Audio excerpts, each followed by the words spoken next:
Une image vaut plus que 1000 mots, dit-on.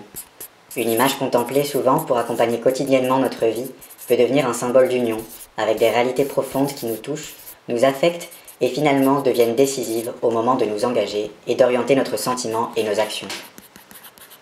Logo et emblème. Commençons d'abord par une petite distinction de concept. Un emblème est une image qui contient certains éléments significatifs, qui ensemble constituent un symbole. Pour qu'une image soit vraiment un emblème, elle doit réunir tous ces éléments significatifs propres. Un logo, en revanche, est une représentation graphique stylisée, reprenant certains éléments de l'emblème pour constituer une image d'identification facile sur tout type d'objet. Vêtements, documents écrits, affiches, pages web, articles de bureau, etc. Son objectif est de donner une image simple et attractive. Ainsi, dans la congrégation, on utilise une infinité de logos des Sacré-Cœur. L'emblème est une image plus complexe.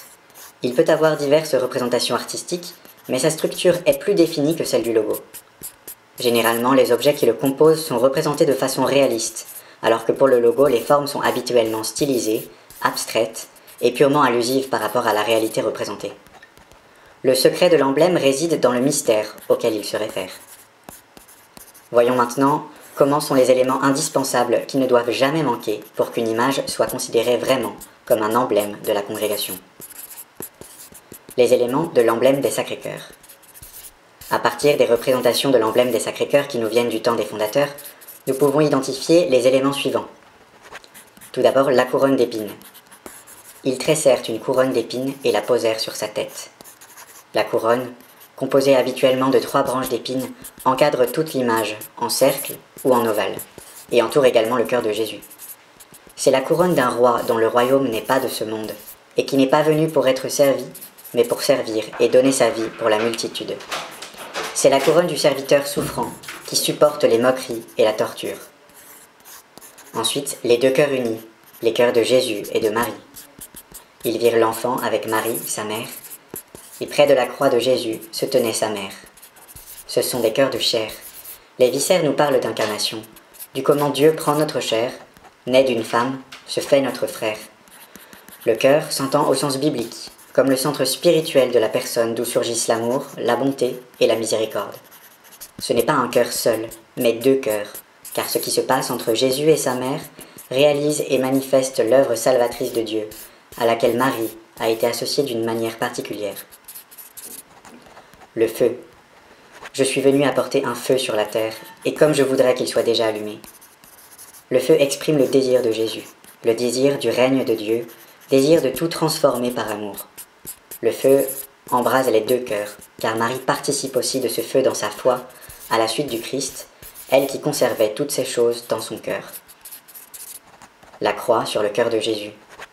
Quand j'aurai été élevé de terre, j'attirerai à moi tous les hommes. La croix identifie Jésus et les chrétiens.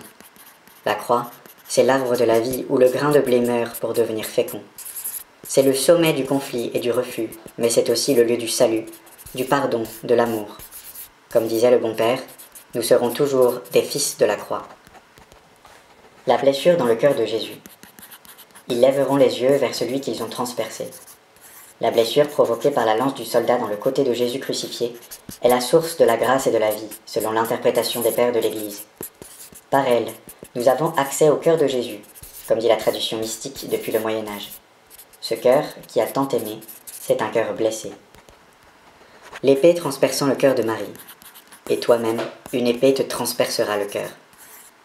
Marie vit avec le cœur transpercé par la parole de Dieu, par le conflit causé par son Fils, et par la douleur du refus et de la passion. La couronne de fleurs autour du cœur de Marie, comme une rose entre les épines. La guirlande de fleurs se réfère traditionnellement à la prière du rosaire, où l'invocation à Marie parcourt tous les mystères de la vie du Christ, ses différents âges. On exprime ainsi, une fois de plus, l'union de Marie et de Jésus dans l'œuvre de la rédemption.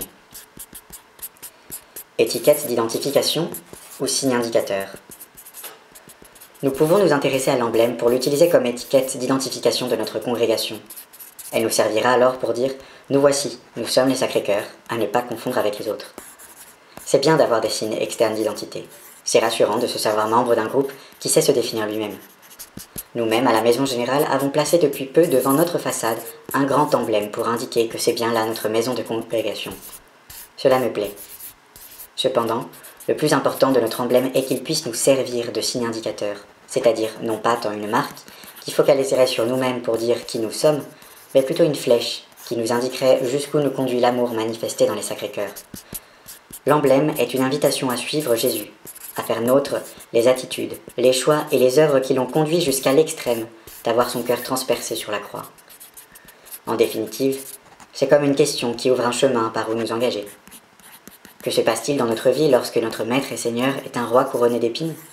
De quel amour j'aimerais les autres, lorsque je vois que l'amour de Dieu s'incarne et prend au sérieux la réalité souffrante des personnes? Jusqu'où ira le don de ma vie et ma générosité lorsque je vois ces cœurs brûlants? Quelle attitude aurais-je face aux difficultés et aux blessures qui me font souffrir si je vois le cœur de Marie transpercé par une épée? À quelle tâche de réconciliation et de justice m'entraînera cette croix plantée dans le cœur de Jésus? Quel réconfort et quelle consolation apporterai-je aux affligés en voyant la blessure du côté du Christ? Ce qui nous intéresse, ce n'est pas tant de nous mettre une étiquette pour nous montrer aux autres, mais de nous laisser guider jusqu'où l'amour blessé et ardent de Dieu nous conduit. C'est bien de broder sur notre scapulaire un bel emblème des Sacrés-Cœurs. C'est encore mieux de le graver au feu dans notre propre vie. Que devons-nous faire, Seigneur? Contemplons l'emblème des Sacrés-Cœurs et nous trouverons lumière alors et force pour y répondre chaque jour.